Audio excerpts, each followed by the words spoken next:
Let's launch a probe into it.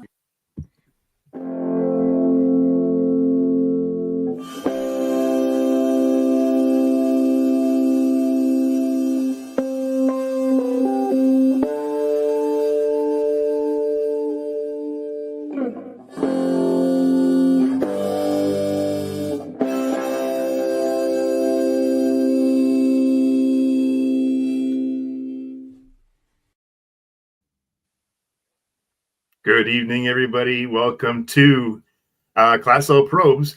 Tonight's topic is called Shorts, Lies, and Linear Times. I'm loving that topic. Thanks to my co-host here, Davin. Guys, I wanted to tell you about this podcast and how it came about because a few years, I guess now, holy cow, we were doing a trivial session and we go through those topics so fast. What's the timing on those things? It's minutes. Seems like 30 seconds to a minute with a debate.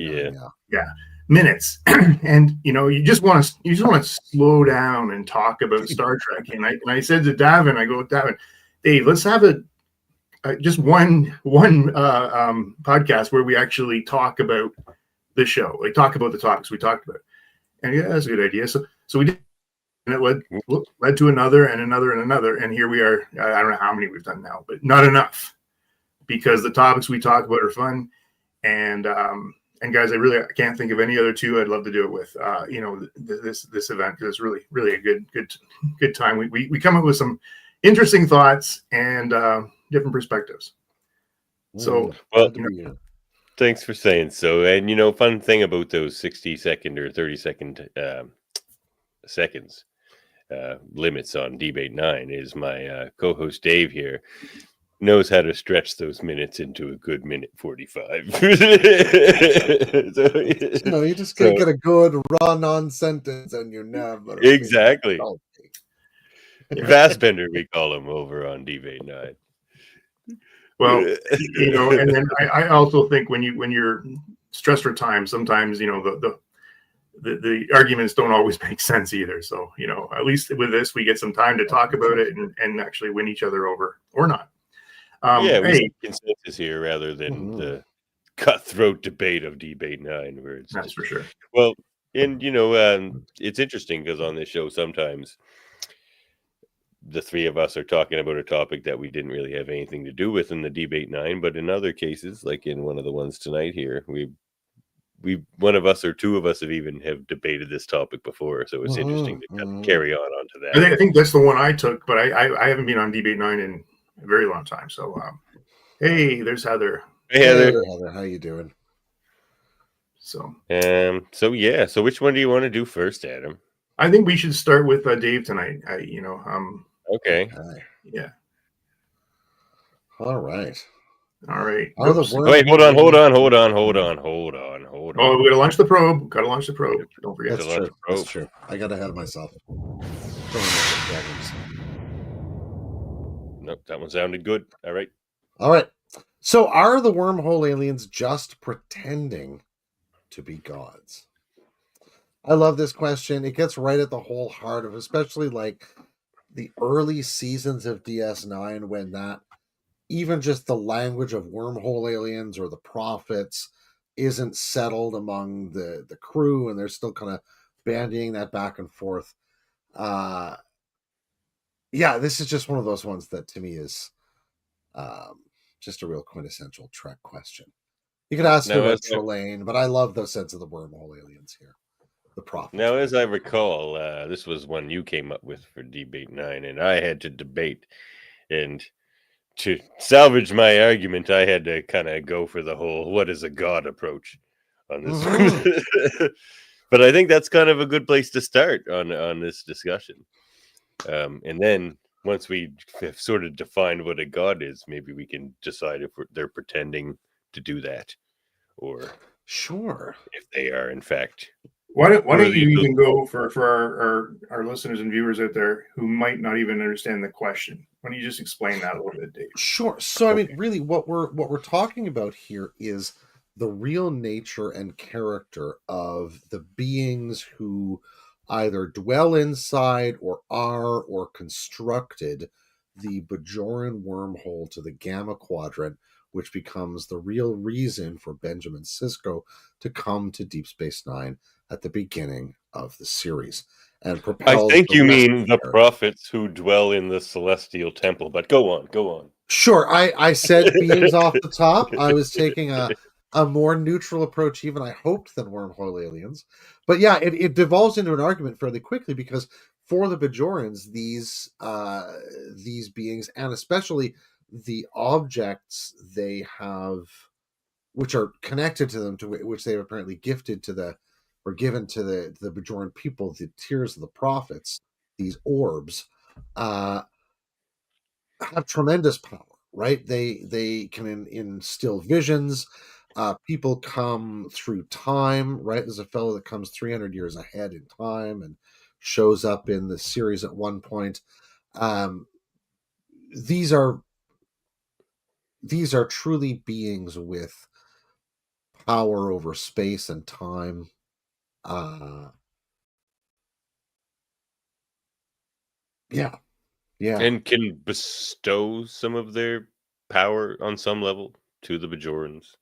Like, and certainly we all, and if the power wraiths are anything to use as a key for understanding this whole sort of class of beings, um, yeah, they can definitely instill considerable power. Now, the prophets don't seem to do that with the Cisco in the same way, but yeah, other forces may do differently. So however they view themselves compared to the almost, Bajorans or other linear creatures, yeah. There's they the do other big play thing at with it a bit. prophets. Like, they're not just sort of this passive thing. Like, they like to Mhm, play at this linear existence, or at least play with it. So there's that. If there's like, if we mhm. define God as something that takes like an active participation in the lives of other beings, then they sort of do that, not just with Cisco, but with like the Sure. Bajorans to a degree. Um, Yeah, and and our most ancient depictions of gods here in on Earth, where you think about those beautiful, wide-eyed Sumerians in the bas reliefs, or the Egyptians and their sort of animal-headed gods. Uh, these are often beings that have a kind of tutelary relationship to mortals, right? They have some kind of guiding or leading relationship in some fashion, whether that's a sort of pantheon of creatures, or you extend that to the sort of more monotheistic developments of sort of later human religious speculation. Uh, and the prophets seem to sit somewhere between that, right? They're clearly understood as a kind of collective or plural, somehow, but that could be similar to the way that the B'nai Elohim, the sons of God, are understood in the ancient Hebrew Bible, which is some sort of way of speaking of a rich spiritual world or something like that, without having a strict enumeration, right? yeah, like I get no suggestions from the Bajorans that it's like a monotheistic thing. They have like a No, lot of not at gods. all. Eh, Uh, well, we I mean, don't they don't also seem to seem have to get names particular for any names of them for or them. Yeah. anything. Like, you're right. They don't distinguish between the individuals but they seem to distinguish that there are individuals. Hmm, hmm. Yeah. I mean, the only individual really we really get there is very late in the series, and that's a Jennifer sort of, Cisco, I guess. But yeah. I Well, guess. and she comes back, and several characters sort of become repeated in Cisco's visions, but the only one that becomes, I think, truly regular is that sort of maternal figure that Hmm. we come to know. Uh, but whether that's just the most sort of deeply connected thread to Cisco itself, Mhm. I mean, that I think is hard to say. So, Mhm. in what sense would we argue they were pretending to be gods? I don't know if they were pretending. I think they just were. Isn't Okay, it all perception, like Dave? Like, whether say you more. are an all powerful, not even all powerful, if you were just advanced, like, we were just reviewing a few weeks ago Who Watches the Watchers with in Next Gen, and you remember the line where Picard's talking to that leader of that tribe, and imagine you go back and you didn't live in a cave, you lived in the field, and all of a sudden you can make fire, and all of a sudden you are godlike. Like, is it just level of what you can do, and what one race or one culture or whatever can do versus another, and does that make you godlike? And you got me thinking when you mentioned Egyptians and at the beginning, right? Because there was something clearly different that made them portray jackal heads and whatever else, right? But and you make a really excellent point here, because when I was reaching back to sort of biblical Hebrew and things there, even in that setting, I mean, Isaac Newton, the great alchemist and occultist and sometimes scientist, that would be a really interesting debate 9, actually, right there. Oh, he wrote about 4 times as many words about magic as he did about science. Yes, absolutely. I mean, not that he wasn't deeply interested in everything. He's just kind of a polymath, right? But he was really interested in the character of the word God or gods in sort of the Hebrew scriptures, right? And one of the things he finds out about it is that in ancient Aramaic and ancient Hebrew and some of those places, the word for God can also be a word for a ruler. Right. So like when some of the Psalms are talking about, oh, you gods, it may be talking about what we would call princes. Or well, I mean, but that was sorry. So in terms of your set of difference of power, I guess it speaks even to it at that level, right? Right. But that even transformed into the medieval times and actually beyond, when you have kings that were the sun god, for instance, with Louis XIV. Sure, divine right. Yeah. So and exactly as you say, these are built up processes of believing and reifying that in action. Sorry, Davin, go ahead. I was just going to say the only description we get from the wormhole aliens or prophets, in reference to their relationship to the Bajorans, is that they are of Bajor. That's all they say. So interpret that. So it's like we can't even get from what their perspective is as far as this whole God is. Like, do you guys see yourselves as gods? They just like, we are of Bajor. That's all they're gonna say. Yeah. Right, and that to me is fascinating. That there is this sense of a connection to a peculiar place. But isn't that interesting though, like in itself though? Because thinking about if a god is identified to one planet or one culture or whatever it might be, or maybe the culture spans multiple planets. As they all are. But doesn't that take away the whole godlike? Well, that's the thing. It's just like, if you look at this question from the Bajoran perspective, it's completely different, because it's just like, are they gods to the Bajoran by we could come up with the definition of gods that probably the answer to that is yes to the Bajorans. But how should Starfleet rolling up in their Galaxy class starship view or care about that relationship? Because there's no, we are of Starfleet. So to Starfleet, to view them as wormhole aliens, to me seems entirely appropriate and accurate. But from the Bajorans' perspective, there's the discussion. Well, it's also like the level, and Dave, again, you brought it out with when talking about Newton, but magic, it's things that cannot be explained, and the orbs sit as a piece of that, right? Yes. I think a lot of their magic rests in not being linear. Right. But even this is classically a feature of gods, that they exist sort of independent of temporality in some fashion. But they have to, because there has to be something that they can do that nobody else can do. Yeah. Yes. And also, in that sense that, if we're thinking about where, particularly, if you think back to some of those treatments, like Fraser's Golden Bough, or some of those things about that were teaching about sort of what they call the religious impulse in humans, right? That sense, what we would call now spirituality, that faculty for meaning and making sense of our experience that we have, that's been active the whole time. And we've been doing that with the sun, we've been doing that with mountains and rivers, and that sense of the personification, or the sense of the personhood of nature, even. um, so I mean, if you had something show up that was dropping orbs to you, imagine how Right. much more powerful that conviction would be. Well, Yeah. there's a Hard.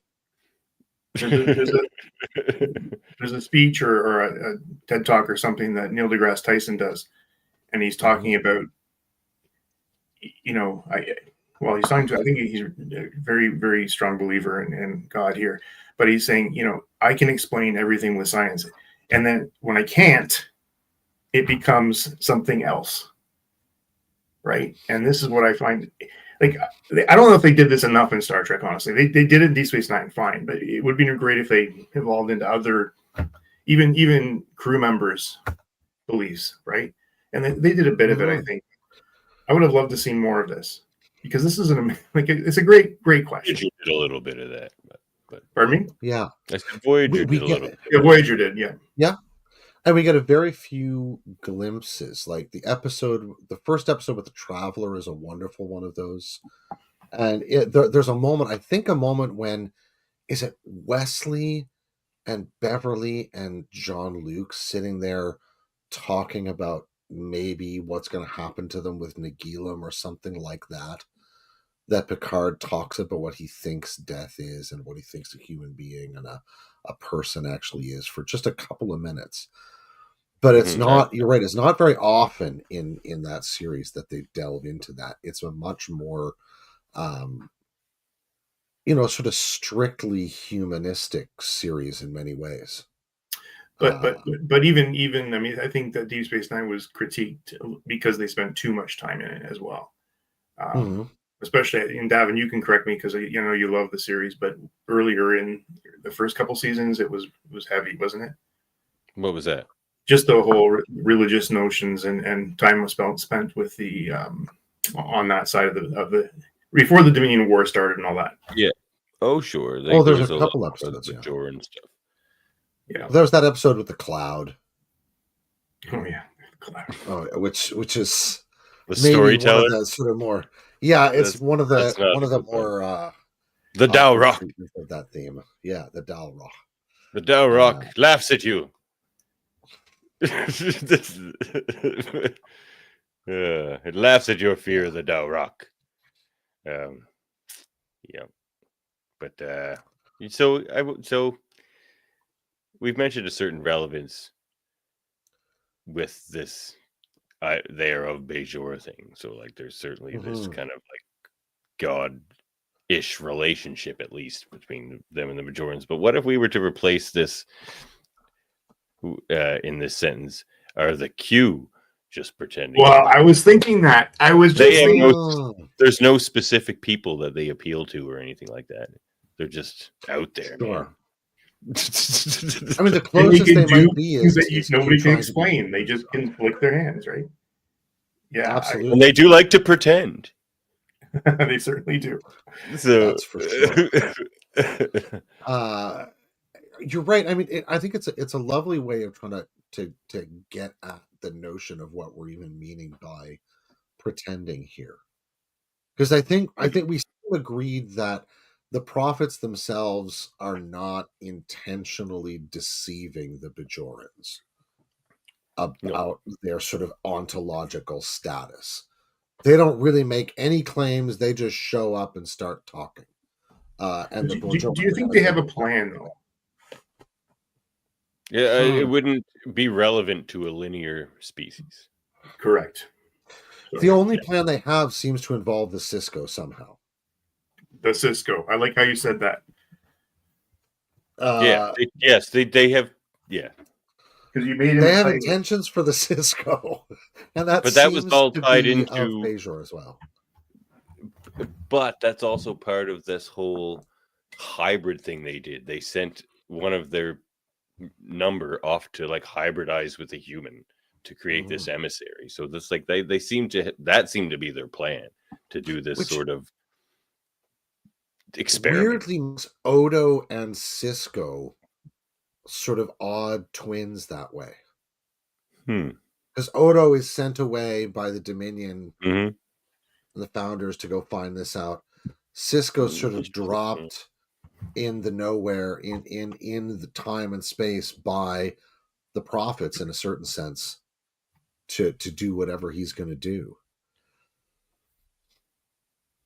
Yeah. Well, I think you've kind of narrowed it down there, Dave. I think, I think that we regardless also of any have of these other parts of this question, the pretending thing, I don't think we would suggest that they do.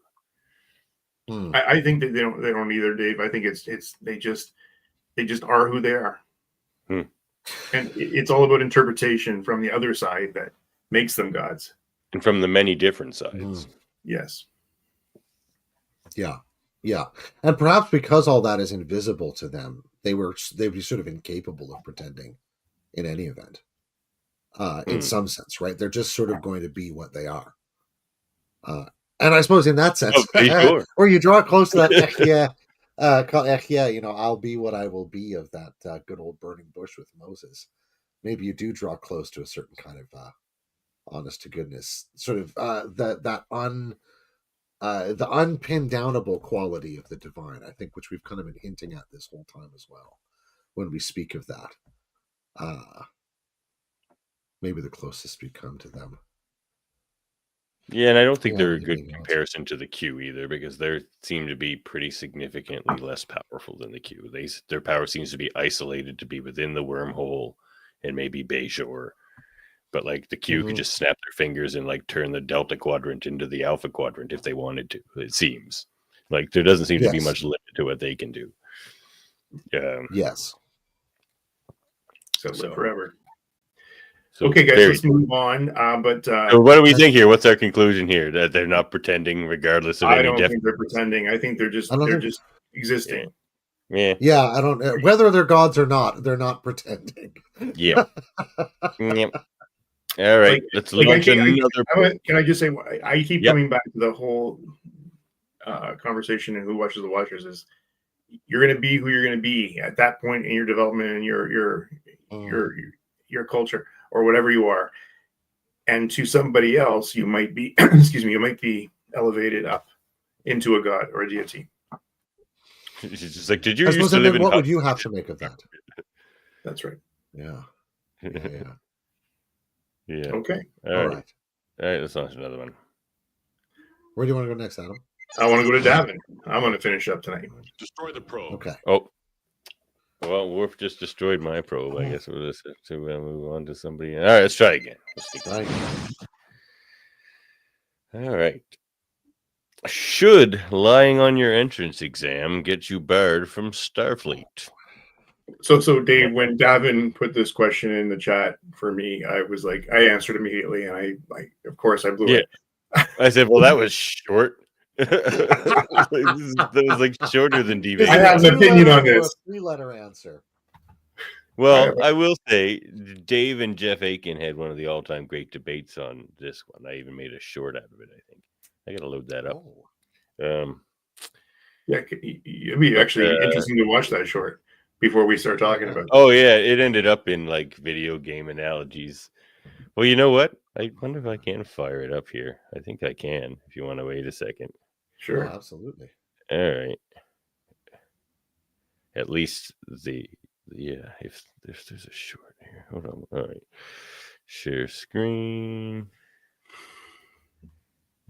Talk amongst yourselves while I. So, Dave, before we get into it, but my question is statute of limitations on this. Like, how long do you hold this? And do you take records into account and people and character and what they do? And this was like, where did this question come from? Was it because of the whatever you call it, that Nick Kobayashi Locarno Maru. thing? No, I came up with this one because of Simon Tarsis and also Okay, Una. so time Ah. Remember the Una episode? Okay, On, so I was wondering if Mhm, it was mhm. also tied to that because all right, And those are both questions of lineage, right? Like what species they are. yes, but also a little bit of well, discrimination. yeah, but they're kind of different in a way too, which. And Bashir, as Heather said there, if you want to Oh talk. no, I don't have Mhm, a short mhm. for this one. Okay, all right. We have lots to Okay. talk about. We have lots to So, All talk. right, but we got lots to talk about anyway. So, mhm. ah, but but it gets into like video game analogies. They're talking about game genies and everything. It gets pretty crazy. um, no, but so this one because like I mean the way those episodes would have you believe both cases is that it shouldn't get you barred from Starfleet. But you know what? Their cases are very different, and Jeff Aiken had the harder task because he had to argue that it should, but he made some good points about how there's supposed to be organization of integrity and above all else and these types of things. But Mhm. then of course Dave came back with, well, what are the cases we're talking about here? Like what kind of lies are we talking about here? And so we could talk about those two cases Mm. first, I think, before we talk about it generally. So the first we got Simon Tarsis, which is very different from the Una one. I don't think it's Because that the way I different. feel about the Simon Tarsis one is that he didn't really have to lie. So it almost does show a bit of a character flaw on his part. Because as far as I'm concerned, maybe you can correct me on this, Dave. I don't know. But just having a Romulan grandfather doesn't seem like that would disqualify you from enrolling in Starfleet. That's I mean, unless pretty there's removed. like, But wasn't sorry guys, the only just reason before I you can, move on, Dave, yeah, yeah, wasn't Simon Tarsus like he was a yeoman or a crewman? Like he yeah, wasn't an he was officer, a right? doctor. He was a doc. Yeah, he was a yeah, not enlisted. Okay. yeah. He was a medical personnel. Just his parents wanted him to enlist, but he didn't. Mhm. Got He it. just wanted to get out there. Uh, and maybe and Bashir, of course, yes. Heather points out. Uh, so I mean, in each case, there's a question of concealment. But with Simon Tarsus, the uh, oh well, thank you, Rhino 69. Mm-hmm. Yes. The challenge is that, right, as you said, this is a couple of generations back, right? He has either a Romulan grandfather or great grandfather, Grandfather. I uh, just watched it again today. grandfather.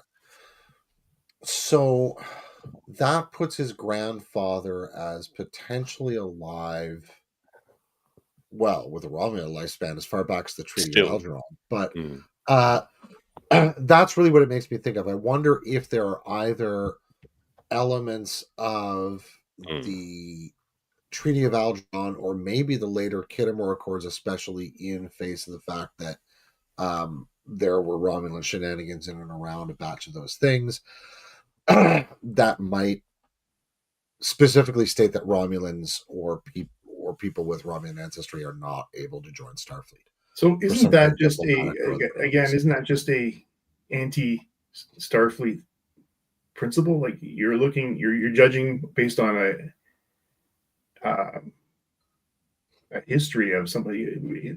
which was my question. It doesn't seem like a thing. Like I feel like he didn't have to do that, but I was worried about a stigma or something that Mhm. may And exist in certainly people's in the mind. episode, yeah, certainly in the episode, it seems more about stigma than anything. So that's where like it separates him from the Una thing. Because in your debate on debate 9, you have to pull the hard lines. You're like, no, they're both escaping persecution. But I'm like now that we're just talking about it, that's not really the case with Simon Tarsis. He might have Well, just been a bit nervous, but like depends on what Una happens from certainly the stigma. was like us trying to escape a horrible situation. So like hers is kind of different. Like, Well, I think Heather's middle case here of Bashir would actually meld the two. hmm, Uh, Bashir has something happen to him that he doesn't choose. true. but it puts him in a position where he's able to join Starfleet. But to join Starfleet, he's got to lie. Hmm. And that is a fascinating. It is like three moral levels problem. of this question between those three characters. Interesting. But can I ask another complexity? And it's to why this too? Bashir's good for intelligence and Simon Tarsus isn't, right? But here's another Sorry, go ahead, piece of Adam. complexity to this is the fact that, okay, so you have, I mean, in the three cases we're talking about, we don't know too much about Simon Tarsus, but we know Bashir is a, accomplished doctor.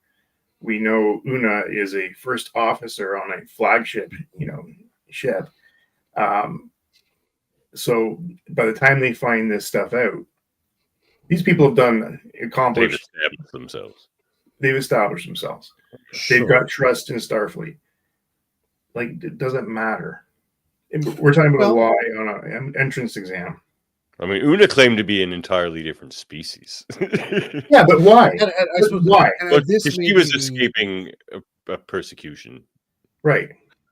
This is another different question, right? Because lying on an entrance exam gets them in where they put the work in, take all the tests, do all the things, get all the training, and actually become Starfleet officers, right? And so at some level, they've demonstrated their capacity to be in Starfleet.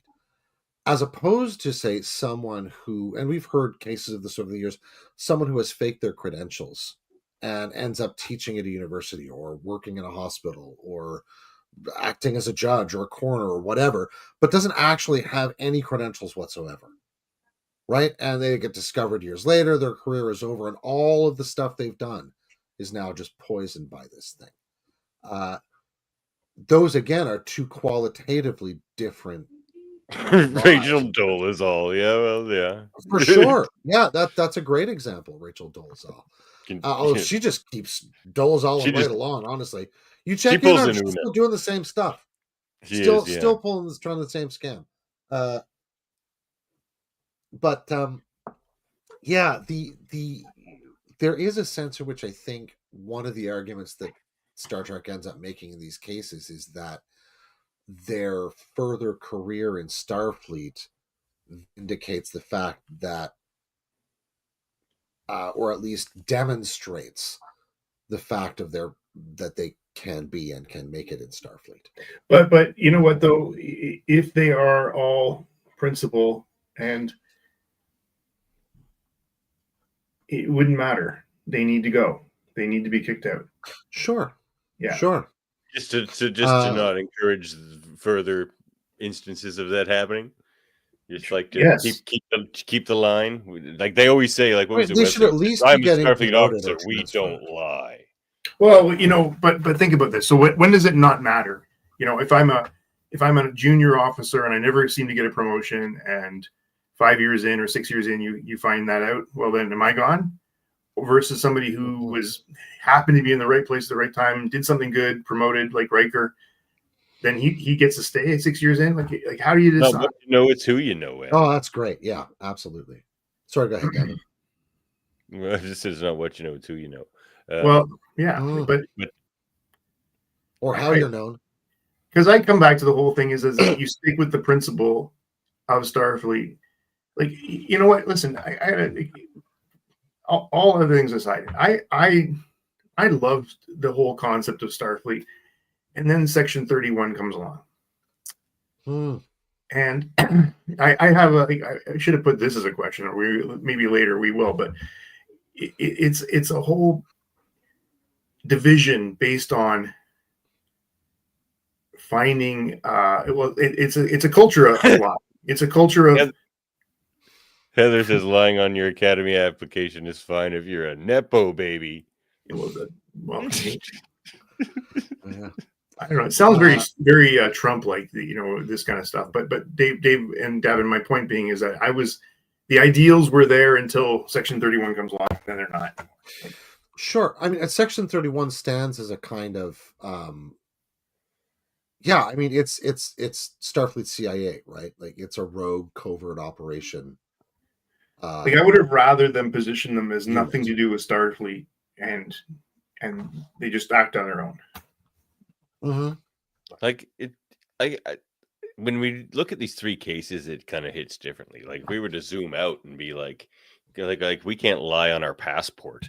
Like be like, and Starfleet entrance exam should maybe be a little more stringent in its application policy than a passport. So like when you zoom out that way, you're just like, well, yeah, I mean, if somebody gets caught lying, maybe they should you should throw that particular piece of paper away.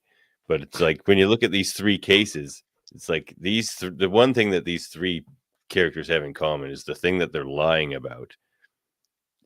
What they didn't choose. It was done to them. Interesting. Yeah. So Or it was just part of them. Yeah. And I mean, I think of the three of them, I suspect Simon Tarsus's career was over. We don't. I think it's criminal that we don't get a follow up on that. Maybe there's a book or something, but like I don't know. I think like the his Picard, life. Don't you want to know if he was experiencing that stigma that he was afraid of, though? you know what a Like, great way that, he would have like- found that out, Davin? Yeah. Through a short trek.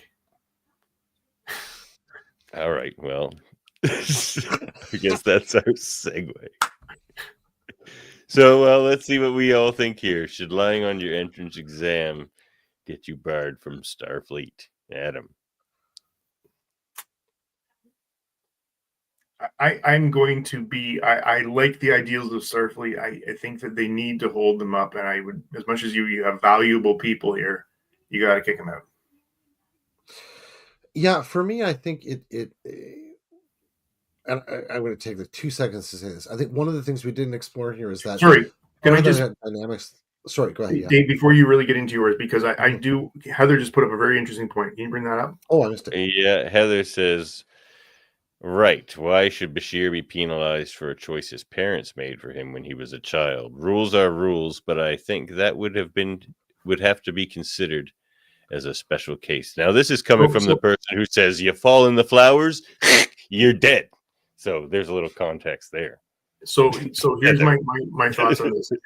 Both Una, never mind Simon Tarsus, put him aside.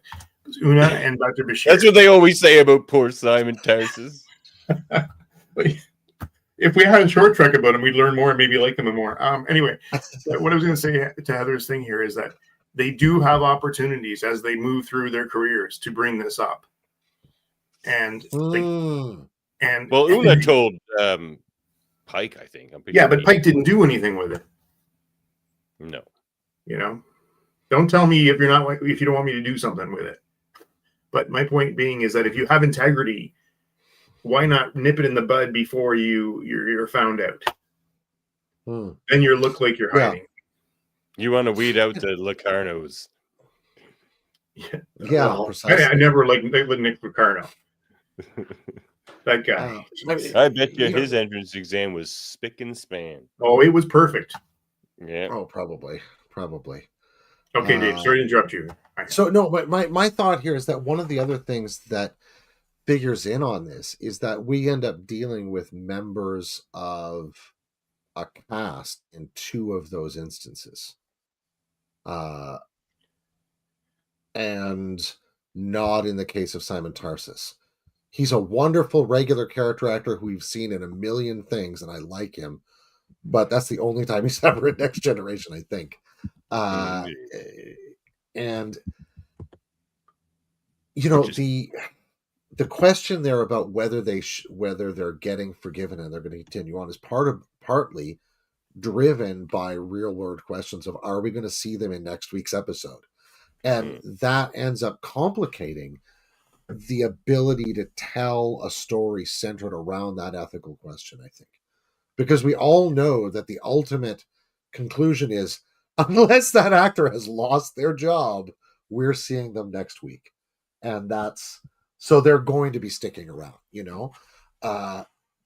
and to me, that complicates the ability to tell this kind of an ethical tale. That is, well, yeah. That happens with this kind of storytelling a lot, I suppose, which is why DS9 kind of was able to excel beyond the other Trek shows a little bit in that regard. They could just pick up an idea and keep rolling with it if they wanted to. Whereas it was a little more linear storytelling or less episodic. It was linear. It was linear. Dave, what do you think about this? Oh, I just said. Oh, so no. I mean, I think it should get you barred, but I think the reason we see it not happen is because they're Yeah. TV pressers. No, So you're both I bar think if on you the were looking at lie. actual Starfleet, they out. No, I'm barring, but Yeah. unless you can come clean yourself. Yeah, I think that's a Unless fair way you to just put get it. honest about it before you're found out. Yeah. Once you have a record, once you've got some gravitas in your back pocket, see what you can do. Yeah. Davin, what do you think? I'm gonna say no. All right. I'm gonna say no. Screw the entrance exam. It's all about the work you can do. What if Commander Riker lied on his entrance exam and then wasn't there to save us all from the Borg? Well, Commander Shelby would have done it. What if? I mean, of course, he never In a Union Man.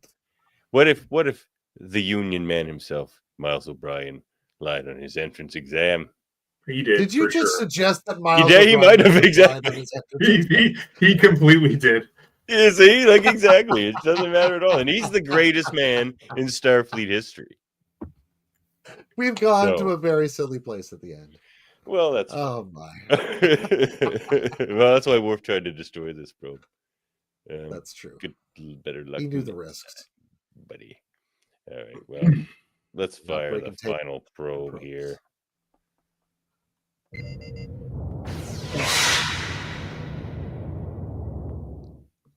Okay, this is mine. Our short treks outstanding.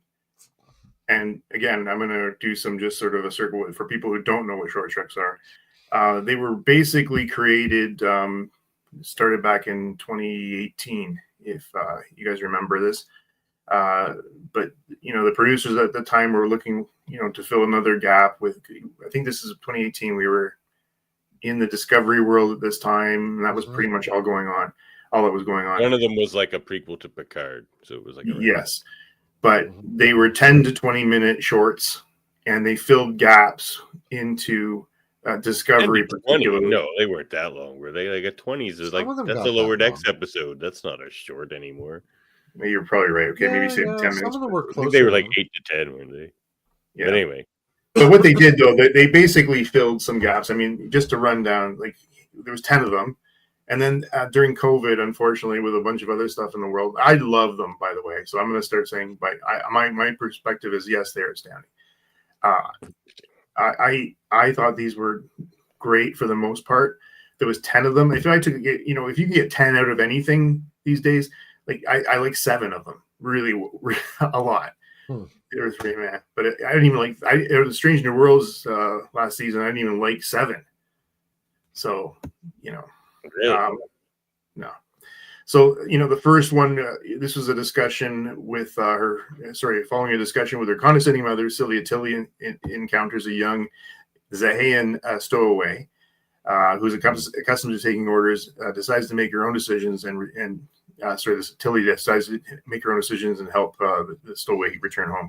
But if you remember this one, did you guys see this one? I hope you did. Okay, here's the thing, Adam. Here's how these short treks look from this side of the fence. I watched them all too, and I can only remember one of them. So to me, they weren't particularly memorable. Oh, my memory sucks anyway, but I can only remember the trouble with Edward. Okay, well, hold on. The second one was And speaking of disappearing into the ether, they have in Canada.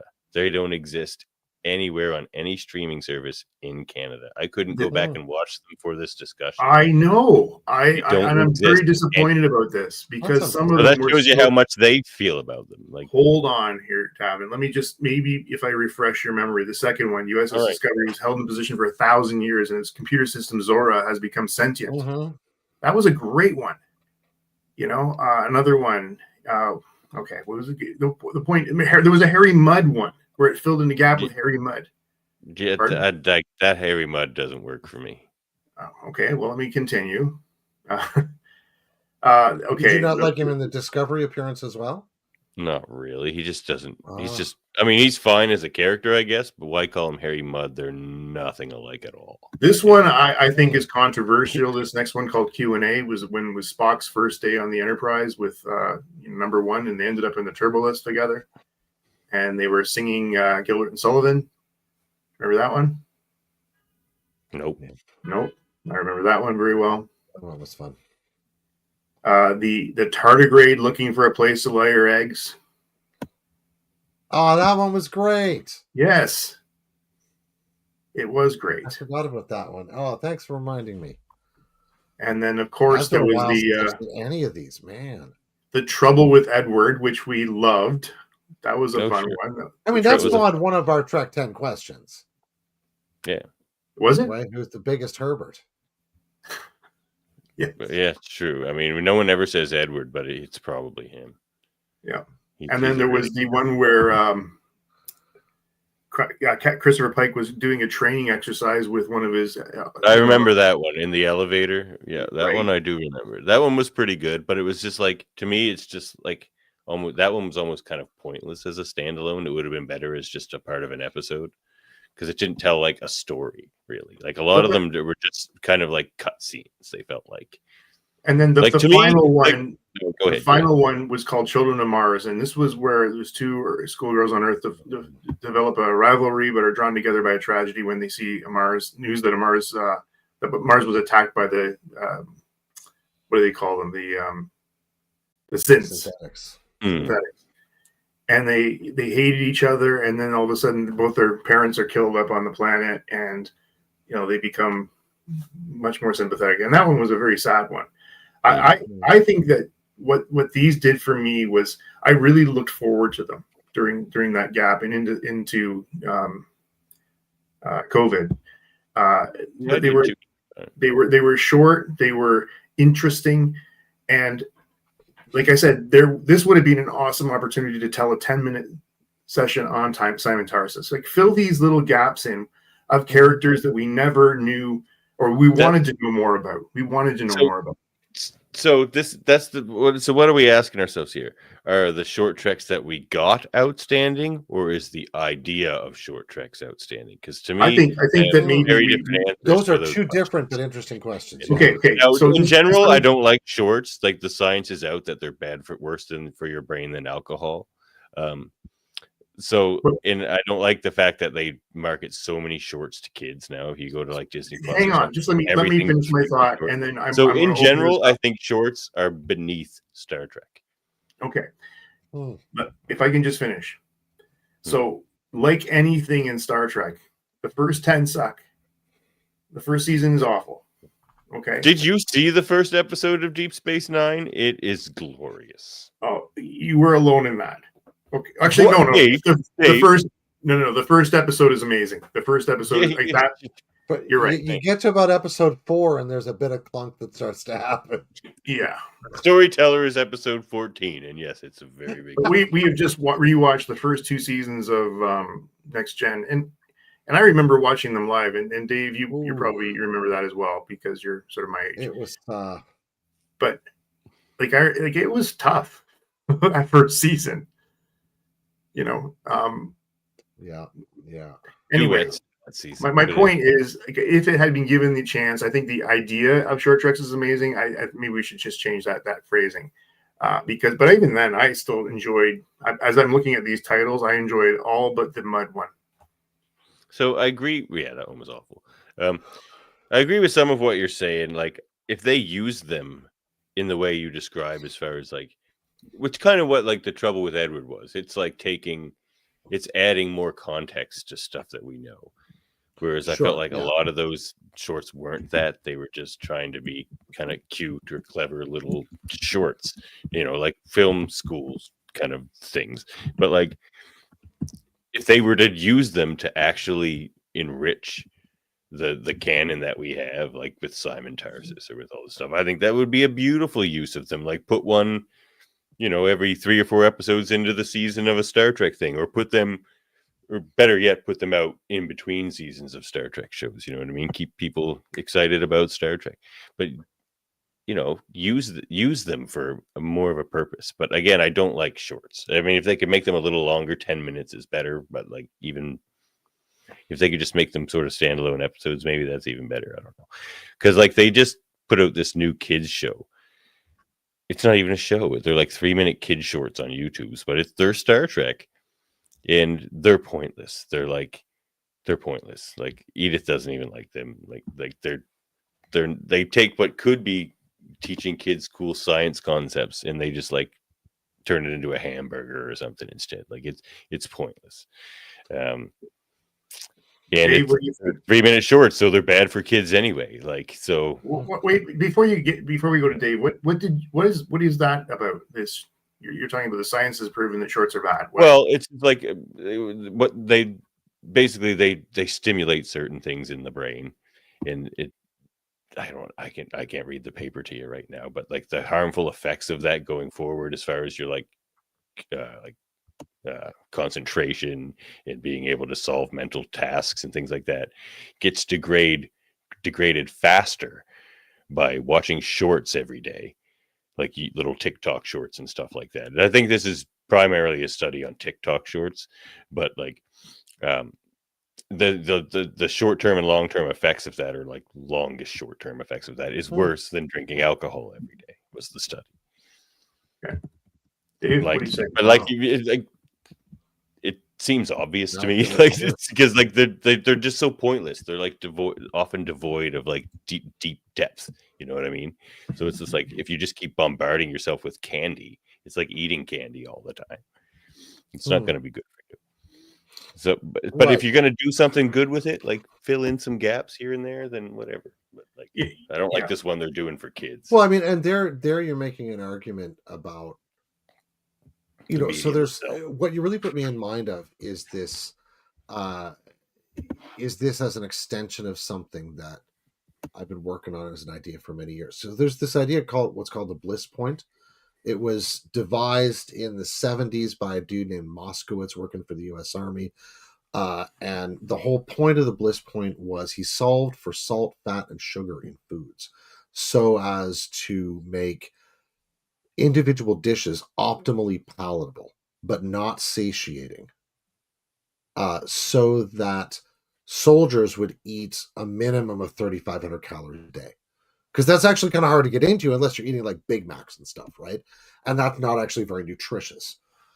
So that science goes out into other places later, right? This is obviously what works in Frito-Lays and Big Macs and Coca-Colas and all sorts of stuff. It also later, by the mid-90s, early 2000s, has hit behavioral psychology and other forms of planning. And so the logic of impulse buys in a grocery store aisles, for instance, or the way that the ads you see on your mobile always have people failing rather than succeeding in the game they want you to be playing. Those are all, I think, applications of the bliss point. And I suspect in this case that we're finding a similar thing here, because the idea is to engage consumption without gratifying or satisfying, right? Because if you fully gratify it, then the consumption stops. So it's all just a loop for consumption without actually having substance in it. And I would suspect that maybe whatever they're measuring in the brain, the destructive component that could possibly be involved, which is, okay. So silly brain metrics. If you use yellow text, more people will watch your Sure. So I mean, I can see where you're coming from with that, but in terms of short treks themselves, as they stand right now, I did enjoy a number of them. I don't remember them as well as I'd like to, because they're not available. That's the sucky part. Like, and that really does suck. The thing that I really found about them was that the odd effect they had on me was to kind of slightly disturb my idea of what Star Trek is. And in the sense that, like, it got me looking at it as like, oh, this is really good sci-fi. Like there's a really interesting sort of little premise or a sort of alienness about this, or I think there's one of the shorts that has Saru in it, isn't there? Yes. Uh, it's his life on the planet before he joins Starfleet. Oh I yeah, think. that see And again, that was amazing. that one was fire. That one was That so one's good. using it as they should too, like filling Right, in some and that was an context. excellent application. You're Mm. building a world, you're giving this like view of something you haven't seen. It literally a strange new world. With a new I thought that civilization. was from an episode. I didn't remember that scene as a short trek. I thought that was just I'm in pretty an sure episode. that's a short track. Actually, it was. Oh wait! I'm looking for it right now. Okay. Or was it like a teaser for? It was called The Brightest Star, and actually won an Emmy. The short Okay. did? Yeah. Yeah, it was called The Brightest Star. Yeah. On the planet. The setting was great and stuff. Like it probably he wants to learn about Oscar. outside pre-warp society of his village, where his people are harvested as food by the predatory Baul. Saru is able to send a distress signal into space that is answered by Lieutenant Filippo Giorgio, who then invites Saru to join Starfleet. That was a great episode. It was. Yeah, see that one. Oh man, that's how they should be used. Now, if you wanted to pitch them as something like that, I'm all for it. Like you think about for me, there's tremendous promise there. They could have done one with Tashier's sister, whatever her name was, Yara. Oh yeah. They could have done there's so many, and I just like to your point, guys. I mean, you don't need a long-term cast. You can just have people playing a character when they were younger or older or different.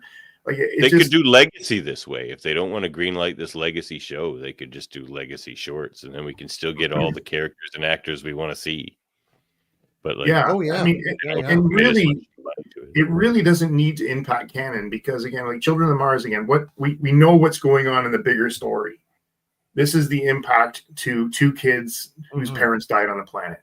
It's that's amazing to me. I just think there's so much you can do with this. Like the Admiral Defector. I love that guy. In the Defector, like let's tell a Romulan story. TNG. Oh yeah. Oh gosh, yes. Yeah. And then you could do so much with this. You could have like all kinds of different directors and writers, doing stuff. And man, I get excited about it, and I'm so sorry they stopped it. Because I'd be all for it if they gave us that Simon Tarsis one or something like that. You know what I mean? Like, or tell the story of Admiral Satie's father. Like, how did he get? Like, he was held with such a high esteem. We don't know that much about him. Like, tell that story. Or show us why Shaw hates Picard. He told us, but show us. Give us that show. Yes. Anyway, like stuff like that. The concept is amazing, and it's just maybe it's in the back pocket of some producer out there, but I really do hope they bring it back. And I remember when I stumbled on this, I didn't even know they were doing it, and I just sort of, look at this. This is interesting. Well, I'd like to watch them again. I'd freaking spend like an hour trying to find them, but yeah, I know. But so maybe you're right, and they are. Didn't because they were just so disconnected. I found the one that wasn't to things that I know, the Edward one, that one stuck in my mind. But I think that if we did have the opportunity to see them again, you might change the tune on that because sometimes you just need that reminder of how good things can be. And when you only saw them once, well, I'm just saying Spencer Garrett's still working. We could get him back to like look in on Simon Tarsis 35 years later. That'd be amazing. And here's how about this one, like pick it up in a short trek. When the Enterprise C exits the other side. Went back. Oh my God. That would be. Oh, yeah. That's what I want to see. Because we know, like, Tasha gets taken. And, like, the rest of the ship, I think, gets destroyed. But we don't know. Like, I want to see what happens. Just the Battle of Narendra 3 that way would be amazing. Yeah. Like, there's just so much you could do. And honestly, you could do one a month, or I'd be happy with that. Honestly, have you guys seen the where is it? It's on YouTube. There somebody has done a 2 or 3 part run together where they have clipped stuff together and put animations together and all sorts of stuff to do the Battle of Wolf 359. as a whole thing. It is incredible. Like, there's some fan stuff out there that would make wonderful shorts as well. Like, Yeah. I think it could be a great, especially with the kind of fan stuff that was coming up over the pandemic. It would be a wonderful way for even just to engage with the fan communities, you know? Pascal Oh, says that's a great sometimes point, make a short. Pascal. If it's good, it give me the taste to try the real series. Yeah, see, there you Yeah, go. yeah. Just I sort of might be test too your harsh audience. on the medium of shorts, but I think that Well, I was think your sense about how they're getting used, though, as well. As well, that's what I was going to say I mean, too. I'm very well aware that I mentioned very earlier in this episode that I made a short, and I'm going to put it up on our thing. But like again, but for the very reason that Pascal does, their advertisements. now, I listen, put up. you wouldn't get banned from Starfleet for that kind of honesty. Yeah, At least you're the one to take your legs out from under you. That way, you're like, full disclosure. It yeah, was well, me. but I'm not in the short business. But people do watch our ones from our Locutor season 2. Like we got like 1,000 views on our Aaron McDonald short I put up there last week. And, Oh man, yeah, what a great conversation! so, but if that translates into more views of our long form Aaron McDonald interview, I think that's better. Okay. All right. So listen, I think that we've exhausted that topic, but as speaking of our long shows here, 1 hour is over. We're coming to an end. Guys, I'd like to thank you both for joining again tonight on our great discussions. Our great discussions. I love these. I look forward to these. So This episode we call "The Trouble with Adam." There's lots of trouble with me. All right. No, I love these two. It's, I don't know, maybe my favorite show. I like Class L Probes. We get into the weeds, and Yes, we that's do. where Absolutely. I'm most at home. All right. Anything else? No more from me. Davin, you want to sign out because I'm sure you have some other stuff you want to talk about. Maybe not. All right. Not really. I mean, we just did this fashion show there the other week. That was great fun. If you have just no children in the room, go check that out. I'm going to check it out now. Actually, that's okay. Well, that's good enough for me. I'm interested now. Yeah, Heather and her friend were fashionistas, and that's right. Yep, they take their fashion seriously. Let's just put it that way. Yeah. All right. Well, okay, I guess in that case, yeah, we'll sign out and have a great week, everybody. And transmission. Yep. I've lost my video here. Ah, there it is. Bye, everybody. Now we'll end the transmission.